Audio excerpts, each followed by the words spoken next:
Welcome to all of you here in person. Welcome to those participating online.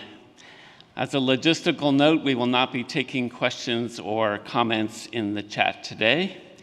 And welcome to all of those watching this as a recording at a later date. This event is taking place in the Thomas Jefferson Building of the Library of Congress. We acknowledge the traditional owners and sovereign custodians of the land on which we live and work. We extend our respects to their ancestors and all First Nations peoples and elders past, present, and future. The library honors these stewards of the land and all of the indigenous peoples of the United States, including those in the region where the library now provides its services. Of course, as we talk about Marrakesh today, I would like to express our collective deep concern for the people of Morocco who have suffered from the effects of a massive earthquake several days ago. We wish them quick recovery and continued strength and resilience. I'm George Tironi from the U.S. Copyright Office. We're here to celebrate reading and books and music and accessibility. So what exactly is the Marrakesh Treaty? What problem did it seek to solve? How did it get negotiated? And what are its effects on the world community today?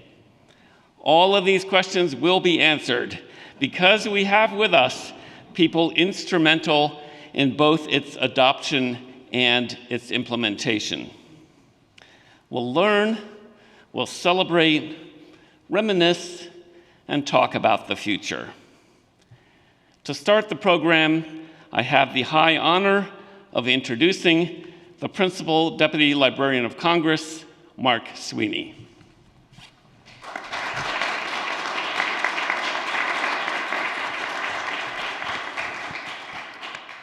Well, good afternoon, everyone. And it really is a great afternoon. So on behalf of the Librarian of Congress, Dr. Carla Hayden, I welcome this opportunity to celebrate the 10-year anniversary of the adoption of the Marrakesh Treaty to facilitate access to published works for persons who are blind, visually impaired, and otherwise print disabled. The treaty addressed a global book famine in which very few books were published in accessible formats to those who are blind or print disabled. The goal of this treaty was, and is today, to increase access to these printed materials. After years of negotiation, 160 delegations from around the world participated in the diplomatic conference in Marrakesh. The U.S. delegation included representatives from the U.S. Copyright Office and other government agencies, some of whom are represented here today. The Marrakesh Treaty requires countries to provide an exception in their copyright law to make it easier for blind and print-disabled persons to obtain printed works in accessible formats, such as Braille, digital audio, and digital audio files. It also establishes rules enabling the exchange of such accessible formats across national borders. The librarian and I are very proud of the work done by both the Copyright Office and the National Library Service for the Blind and Print Disabled to contribute to the success of implementing the Marrakesh Treaty into our law here in the United States. The Copyright Office and NLS, along with the library's Office of the General Counsel, worked with Congress and other stakeholders, many of which are here, to pass the 2018 Marrakesh Treaty Implementation Act. This law amended the existing exception in our American law, known as the Chafee Amendment, to meet the obligations of the Marrakesh Treaty. Now, NLS has been part of the Library of Congress since 1931, and it administers a free national library service that provides Braille and recorded materials to people who cannot see regular print and handle print materials. The NLS collection today contains more than 328,000 items and circulates more than 22 million copies of special format materials to readers in the United States and American citizens living abroad. The impact of the Marrakesh Treaty cannot be understated. It has opened up access to blind, visually impaired, and print-disabled people throughout the world. As you'll hear more this afternoon, it has enabled NLS to add more than 5,700 accessible works in 26 different languages, greatly expanding its collection. One of NLS's partners in leveraging the Marrakesh Treaty to maximize the availability of accessible format works worldwide is the Accessible Book Consortium's Global Book Service, GBS, a project under the aegis of the World Intellectual Property Organization. GBS works with authorized entities, such as our NLS here in the United States, to make hundreds of thousands of accessible format works in 80 languages available for immediate download, along with 9,000 musical scores. To date, NLS has shared well over 197,000 accessible works from the NLS collections with GBS, including about 17,000 digital Braille titles and about 85,000 audio works. So a very significant contribution. As we'll hear, it's also very clear that NLS patrons benefit directly from this treaty, and that the library joins them, NLS, the Copyright Office, in celebrating 10 years of the treaty's name, as the treaty's name states, increased access to published works, or as we might say in a different way, a widening experience into the vital richness and joy of reading, so that all may read, NLS's motto. So I want to thank you very much for attending today and celebrating this amazing accomplishment, and I look forward to hearing our dialogue. So, thank you.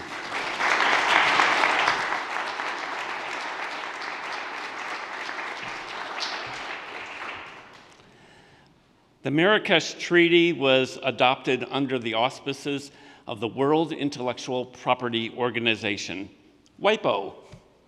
We now have a video message from WIPO Director General Darren Tang. Ladies and gentlemen, distinguished guests, it is a pleasure to join you in celebrating 10 years of WIPO's Marrakesh Treaty. In every region of the world, Marrakesh creates opportunity for education, careers, and participation in cultural and civic life. The US makes such a key contribution to this work, and so I'm delighted today that Jason Broughton from NLS is with us. NLS was one of WIPO's earliest partners in providing accessible books, and is now the largest contributor of English language titles to WIPO's Accessible Books Consortium. Together, these books act as a ladder of opportunity for people who are blind or visually impaired, and we look forward to continuing to work closely with our US partners in the many years to come.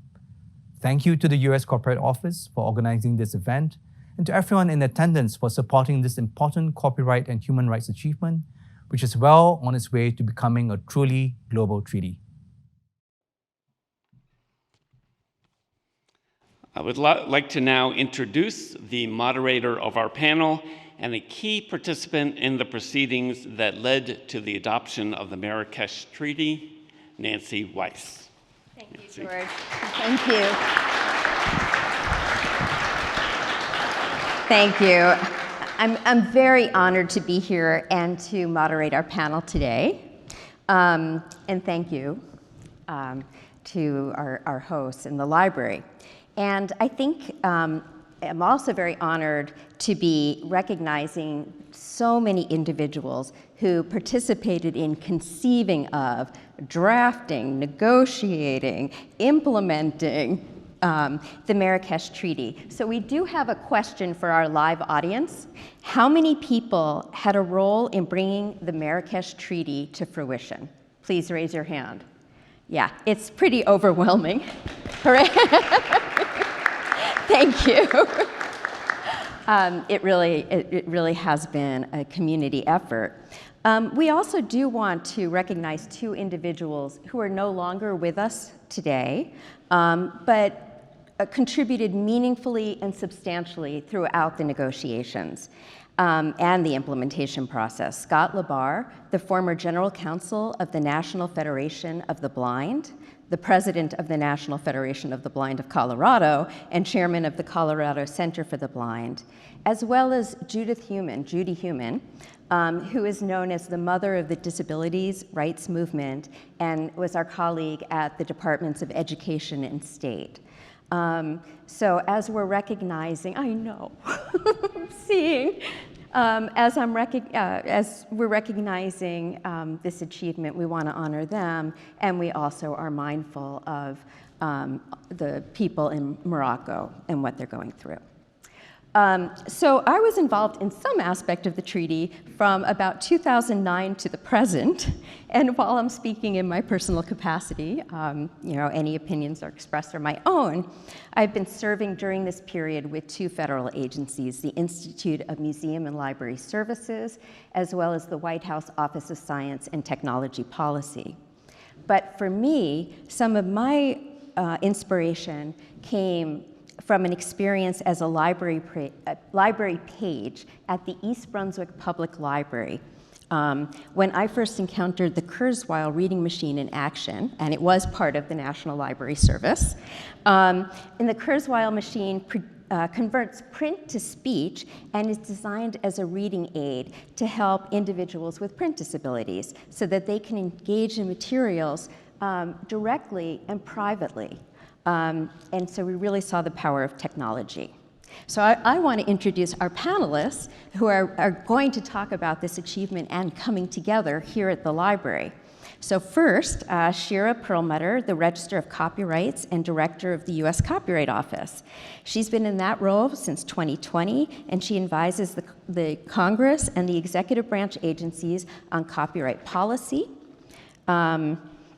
and directs the administration of important work. I am sorry, Shira. One page does seem to be missing from mine. So I know that she, thank you.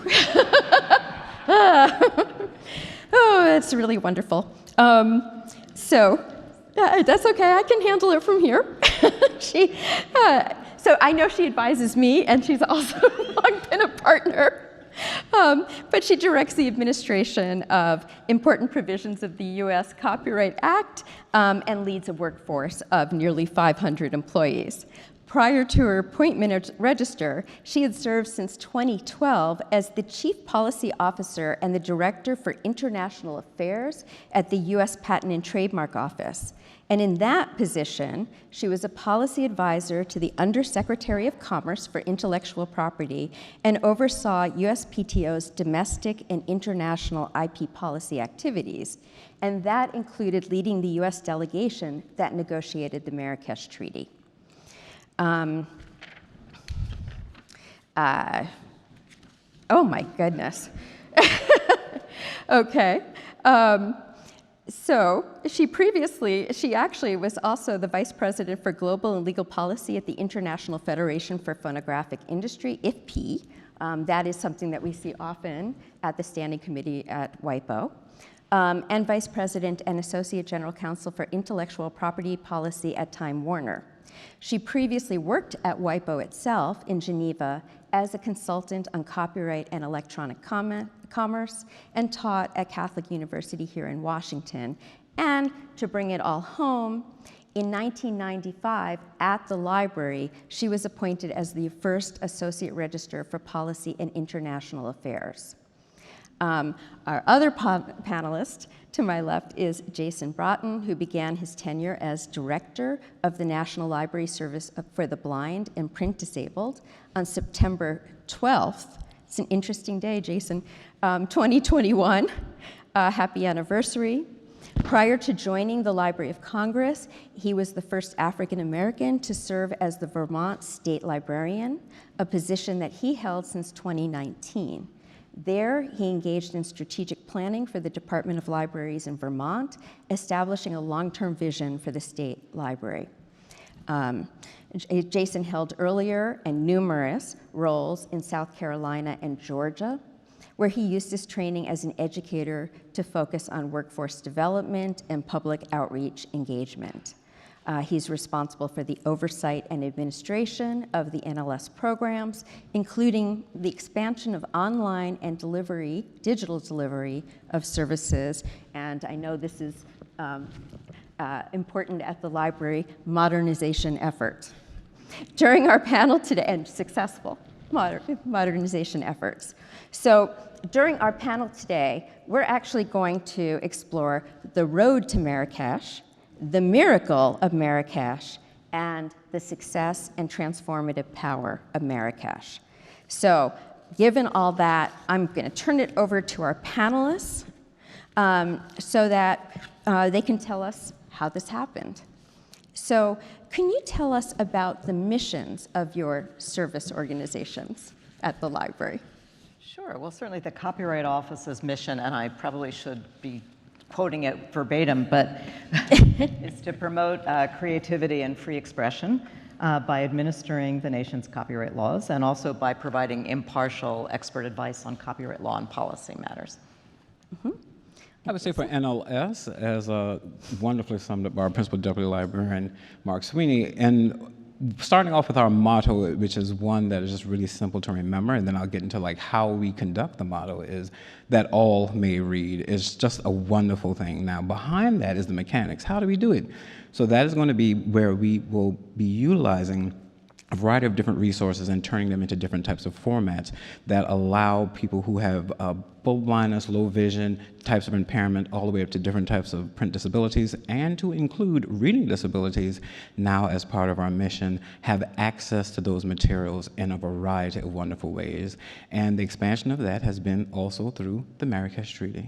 That's wonderful. Okay, so we have the setting. So Shira, what does the Marrakesh Treaty do, and why does it matter?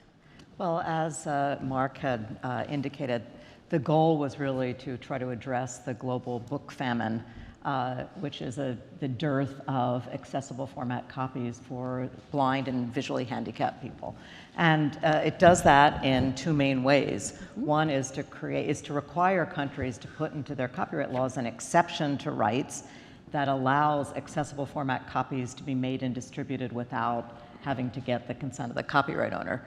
And this is very similar to, again, as was discussed earlier, the Chafee Amendment in the United States, and other countries have somewhat similar laws, but we wanted to make sure that all countries around the world would have an exception like that in their law. The second piece of it, which was really very groundbreaking too, was to put in place the mechanism for cross-border exchange. Because it's very well to say that within any given country, you can make and circulate these accessible format copies for those who need them.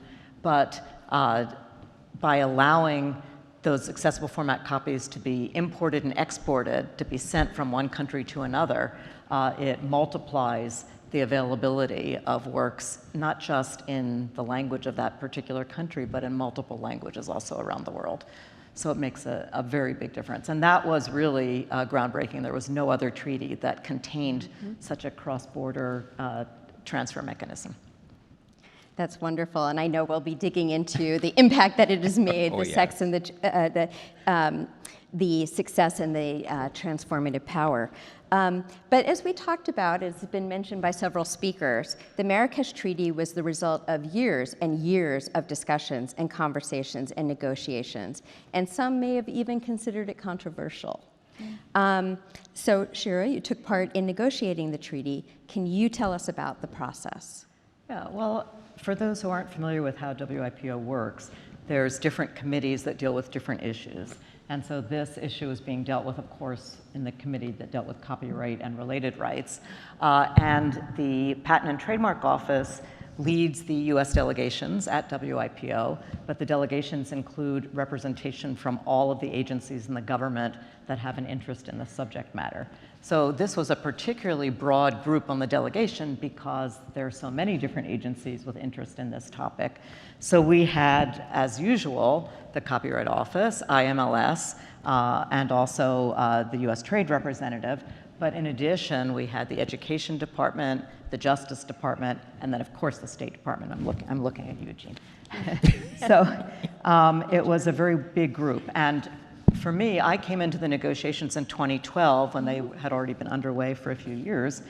And Justin Hughes was the chief negotiator. He worked for the Patent and Trademark Office, and he had already done a fantastic job of getting the negotiations to start moving toward actual drafts and actual negotiation. And then, of course, the World Blind Union was very involved with support from a number of different public interest organizations as well that were promoting the idea of a treaty. And I will just say, one of the things I found very interesting is the genesis of this idea at WIPO. Really, the push was primarily from developing countries, which were pointing out that the vast majority of the blind and visually handicapped community is found in developing countries. And so I had been thinking of it very much as something that was being considered for their benefit. And I remember it really opened my eyes when I was new to this process, when I went to a meeting at the White House with some representatives of organizations for the blind, and found out that actually it was a huge issue for the American community, in particular to be able to get access to works in other languages, like, for example, Spanish, where there's a huge community in this country that reads Spanish language. So it really, pretty early on, there was consensus that there was a real humanitarian need here to be addressed, both internationally and also in the United States.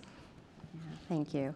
And you know, you had mentioned a little bit about the US copyright exception, and also that some countries had them as well. I think at the beginning, probably somewhere in the 50s, 57 or so.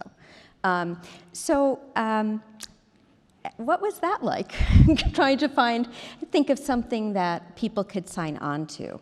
You know, how did people come to consensus? Yeah, that's an interesting question. It's always a problem in any treaty negotiation because you have countries that have very different approaches, and you have to have fine language that does a good job of encompassing what they have and yet maybe stretching it a bit to do something new and broader. And that's precisely what happened here.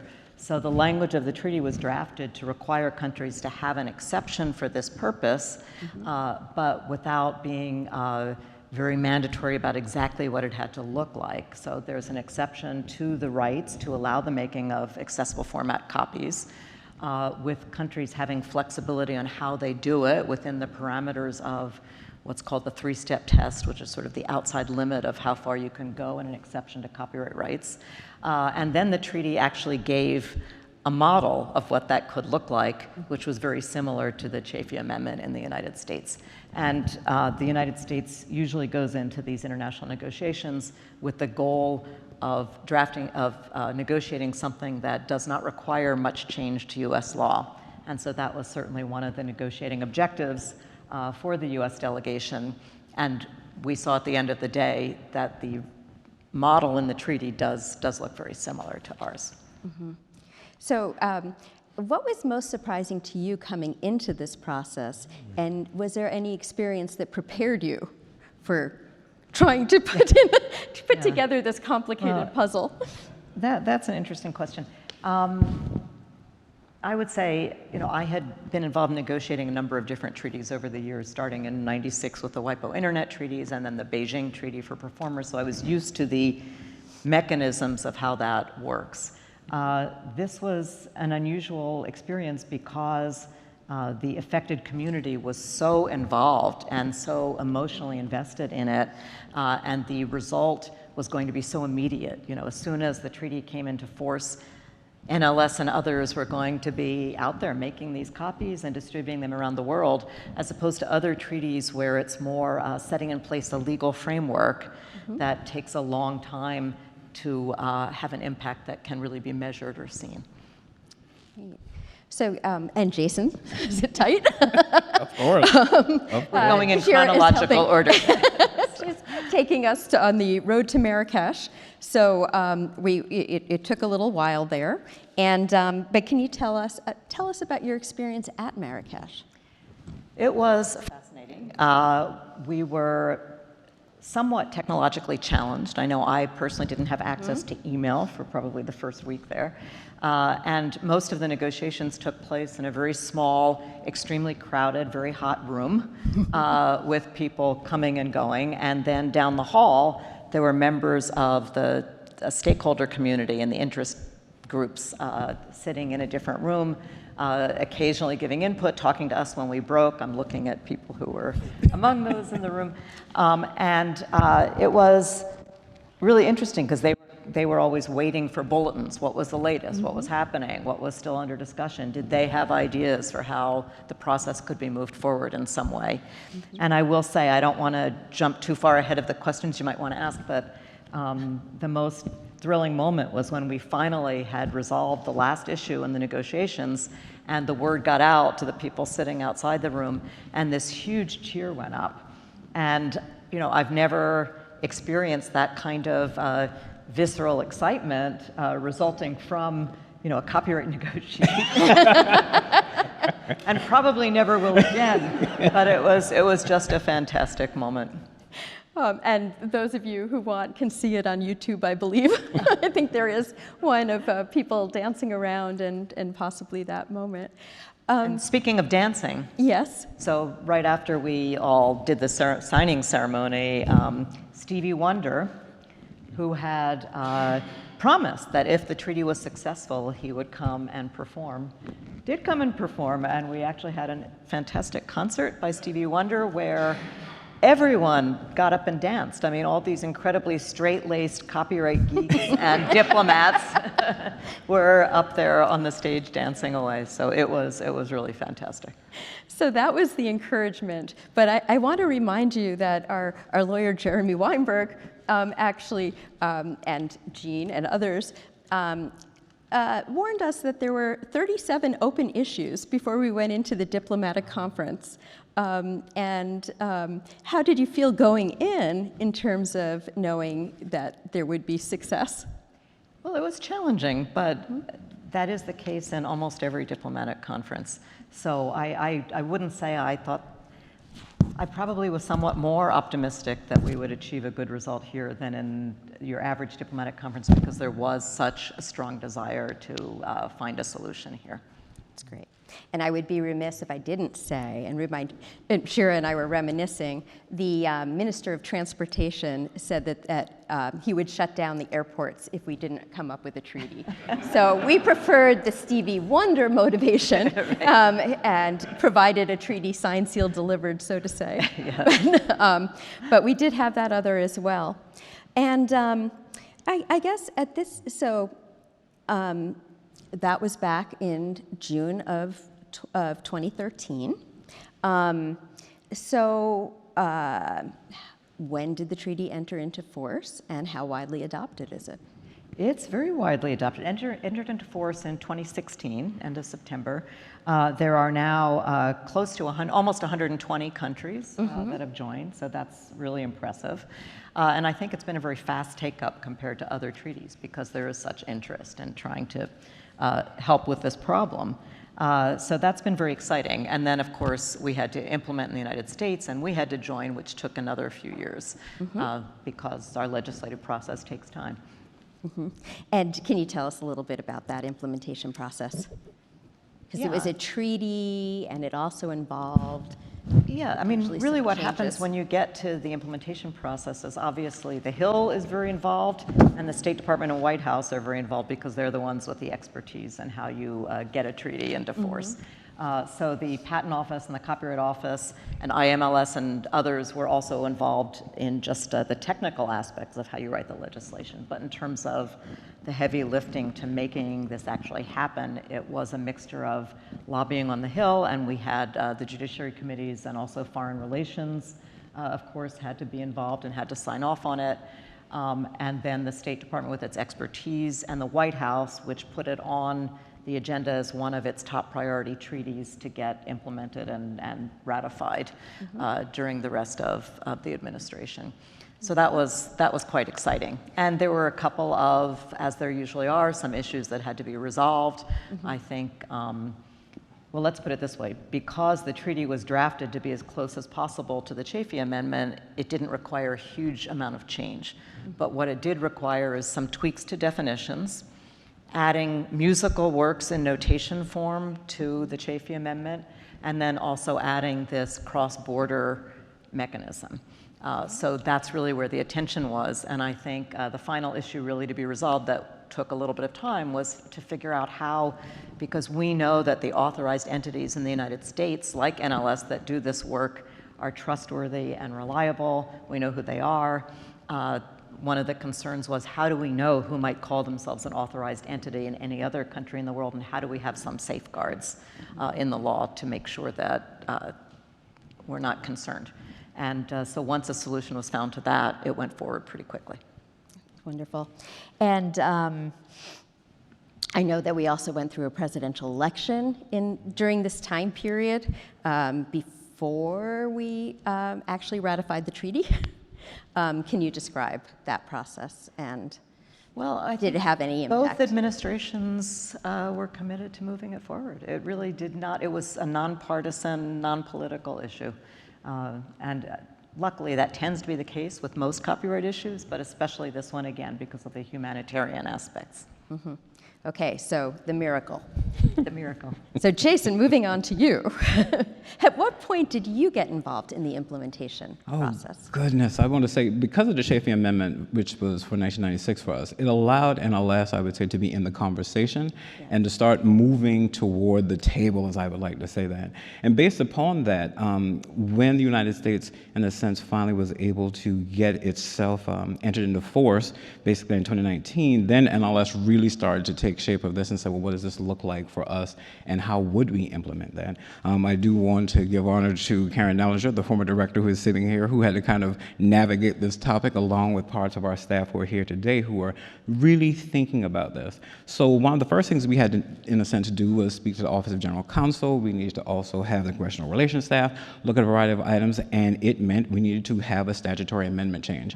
Immediately what that then means is we had to look at the Library of Congress Technical Corrections Act of 2019. That was the first hurdle, to get that done and updated. And as that meant for us, for those who want to know, like, what does that change actually meant? It allowed us to deal with international exchange.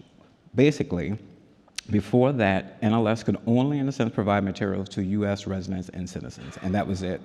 By having that change, we then expanded ourselves to opening ourselves up to the world. In addition to that, once that hurdle was now cleared, now we have to get on Congress's calendar, which you know is a wonderful, easy feat. You can just call them up and do it.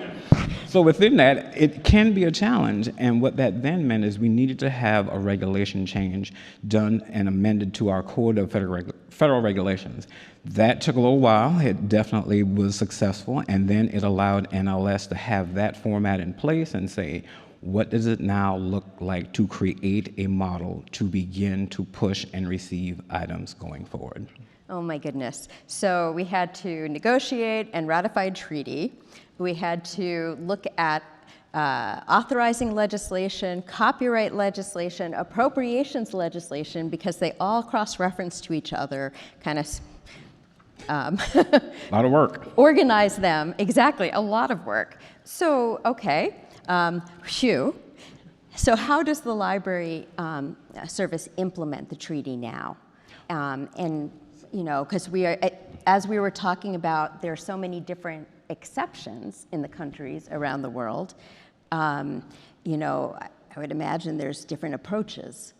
Well, there's quite a lot. For NLS, again, I have to say thank you to the dedicated, high-performing staff of NLS in taking a really concentrated and thoughtful look on how this was going to be implemented, because it has allowed us to be where we are now. So with that, one of the things that immediately came to the forefront was we probably needed to have a dual approach, which basically meant that we need to think about not only just sharing our information, because sometimes people say, just push it all out. What does it look like to receive information? On top of that, how would we actually do this? It has already been mentioned because of WIPO, and of course with ABC, which is a wonderful organization in creating the global book service known as GPS. It allowed us to then connect with them, which is our primary way of having our information pushed out in a variety of items. At the current moment, I have some stats and figures. I would not be a great librarian without it. Would be, in a sense, because of this, we've shared nearly a whole host of, I'm looking at the full numbers, across 50 different countries. With that, however, one of the things that also need to take shape in this dual approach is that we have direct agreements, which means that there are entities who are not part of WIPO and ABC and using the Global Book Service. And they, in a sense, would be Canada with CELA and CNIB. There also is going to be, I think, Spain with ONCE. And then there is also the UK with I think NIB, NIB specifically within that. And those two approaches allow us to have our information on two different platforms. And so what that does, it allows us to bring as much content in two different areas as much as possible in an efficient way. So that's the first track of that. When you are looking at what the countries all do, of course, that means that for us, while intentions are great, metadata will be different, formats will be different, and that means that we have to, in a sense, look at what does it mean to create a tool. So what NLS then did is create a conversion tool, which then allowed it to improve its discoverability for what is known for us as our known item as BARD, which is our Braille and audio reading download. That conversion tool has allowed us to immediately start to hopscotch over fractions of time to make things be pushed out in a fraction of what it used to take. And, as I said, improve discoverability. Last but not least, two people I really have to thank. There's three: Matthew Field, Kelsey Quillette Rivera, and Dominic Spinelli, who will talk to you about. We had to also, because of this wonderful new addition of materials coming in, how are people going to know what is really available? And so with that, an international, in a sense, Language Quarterly was established at NLS. I think we're in our 9th edition, which allows people to know, hey, here are all the different books and resources and materials that have come in through Marrakesh that is not accessible to you. How do people access that, the International Language Quarterly? Oh my goodness. We have it online, and it also is in print and pushed out through what are known as our cooperating network libraries across the country and to our overseas patrons. Thanks. And I think you've given us a taste of this, but why was the National Library Service so eager to participate in the Marrakesh Treaty? Oh my goodness, we knew we could just simply help. We at NLS have a lot of resources and materials, and we believe what we have is wonderful and thoughtful to share. And when I say that, it is 93 plus years of materials. So we have a lot of stuff in the basement. That's a nice way of saying that.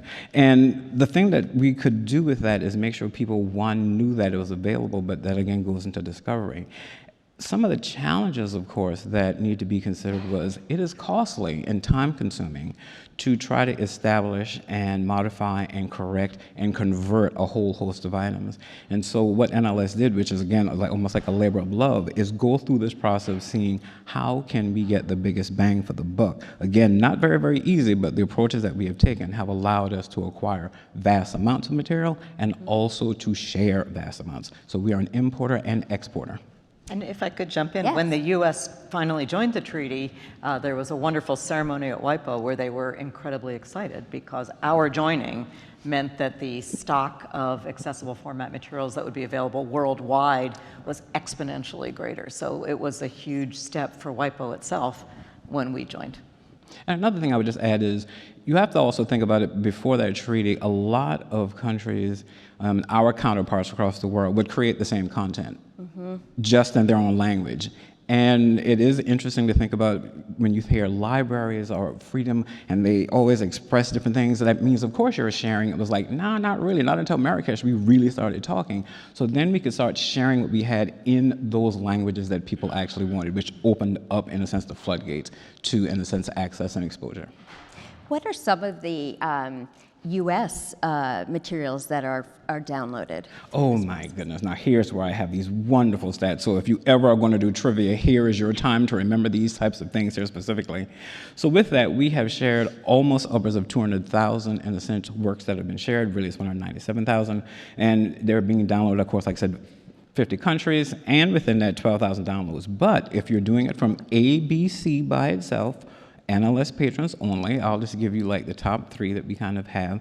So within that, let's start off with J.K. Rowling. Each of the 3 books, those are very popular: Harry Potter and the Sorcerer's Stone, Harry Potter and the Order of Phoenix, and Harry Potter Chamber of Secrets. Then you have Virginia Woolf with Mrs. Dalloway. And Virginia Woolf. Yes.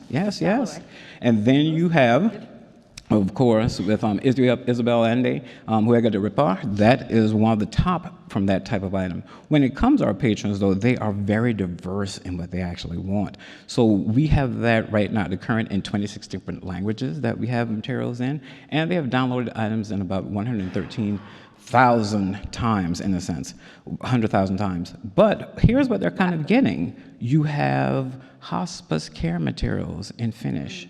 You have Tolstoy in Finnish. You have Portuguese materials for 5th graders, Persian fiction, War and Peace in Spanish, Nietzsche in Spanish. These are just some of the things that NLS users are seeking across our country and overseas and are really interested in. Not to mention, if you are a person of science fiction or historical fiction, the Outlander series has also been requested and obtained by NLS. And for those who want a more contemporary feel, the Game of Thrones has also now been added to that, and people do definitely want it. So we are very pleased to see that. English titles, in a sense, or English Braille. From Marrakesh, you have books by Tom Hanks, The Uncommon Stories. You definitely have Mindy Kaling with Why Not Me? And of course, Margaret Atwood, which was quite interesting to have. So with that, it's Murder in the Dark, short fiction and prose poems is also highly, in a sense. And last but not least, this is the most interesting part of this to me because I was really surprised when Matthew Field and also Jason Yasner and our collection development person, in a sense, Alice O'Reilly, came to me and said, yes, it is a thing. So with this, we right now at NLS are very surprised but happy to know that the Amish genre is having a time at NLS. So with that, because of Leslie Gould and Mindy Starnes Clark, I'll just read to you, it's just one big series there at the top. It is The Amish Midwife, The Amish Nanny, The Amish Bride, The Amish Seamstress. All of these are highly requested at the top list when it comes to the English audio files being requested by NLS users at the moment. So right now, the Amish have taken over NLS as far as collection development. Our most popular titles, of course, are English at the top, followed by French, then Spanish, then Arabic, and then Italian as we go forward. With that, however, I do want to add one important facet because we do have a wonderful music department. And what people sometimes forget, and I must also remind people in the sense that Stevie Wonder is an NLS patron, yes, and still uses us, surprise, surprise. And within that, our digital Braille musical instruction and scores have been downloaded 150 times, and so we have, in a sense, Leonard Cohen's Hallelujah, and we also have Adele, and we also have Bach. So there is interest across the spectrum and a variety of resources that Marrakesh has opened itself up to. As I want to conclude the full impact, I want to give you like 3, if I can give you really quickly, important experiences that people have let us know what this has done for them. One of the most humbling things I can say that I have had, and I'm sure Karen will say this too, that in my job, we are the front-facing piece for the library on these types of items, and people will write to us daily, emails, calls, bring desserts, which we cannot receive, but share.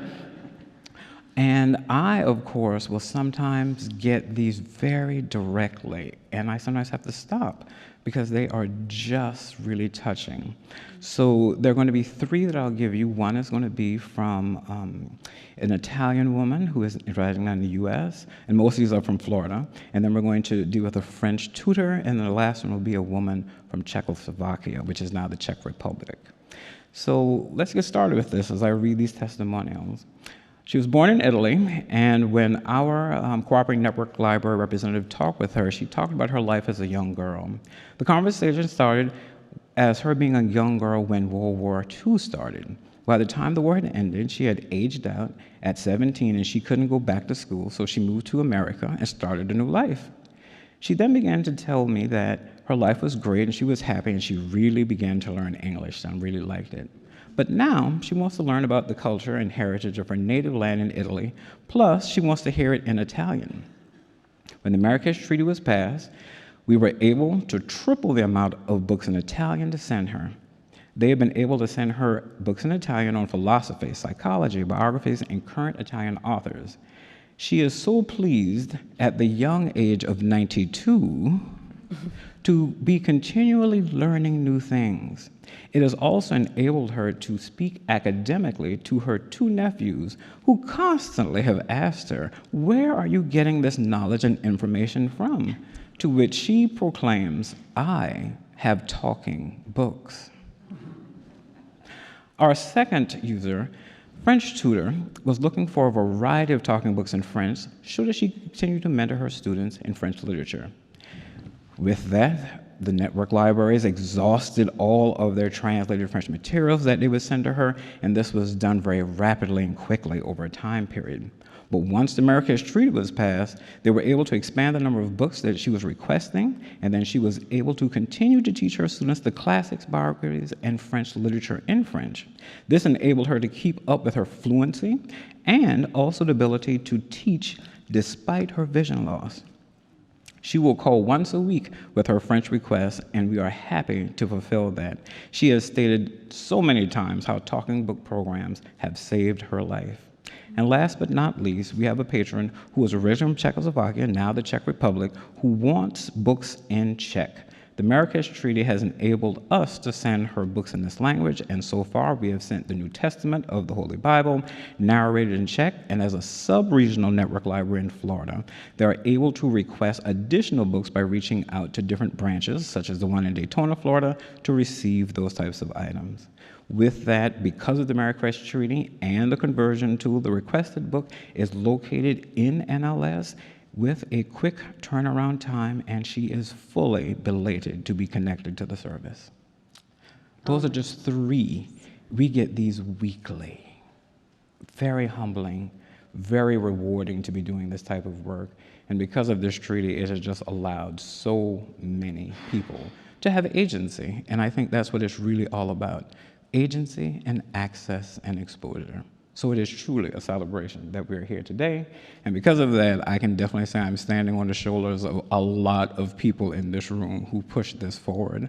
I am just the physical expression outwardly of what your work has accomplished at NLS and our staff.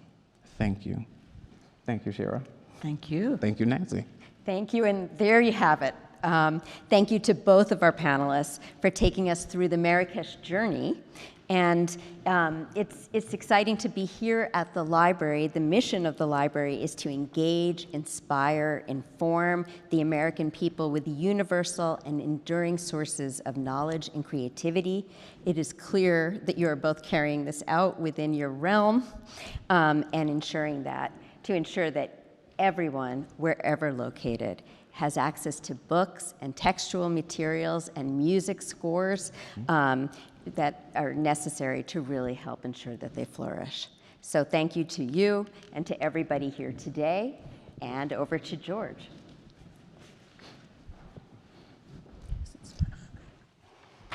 I'd like to thank our panelists for an engaging and enlightening discussion. This has been a special thrill for me personally because in my career, I now work at the Copyright Office and started my career at NLS at a time when the Chafee Amendment was passed, and also worked briefly with our esteemed moderator. So to see all this and to celebrate this wonderful journey of Marrakesh is very, very exciting. We're delighted that we've had so many distinguished people join us here today in person and online. Thank you for being a part of this event. Please continue to follow us online for the U.S. Copyright Office, copyright.gov, and for the National Library Service for the Blind and Print Disabled, loc.gov/NLS. That brings us to a close for our Zoom audience. And for those of us still in the room, we invite you to check out the wonderful display that NLS has put on for us in the adjoining room and to enjoy some refreshments. So thank you again.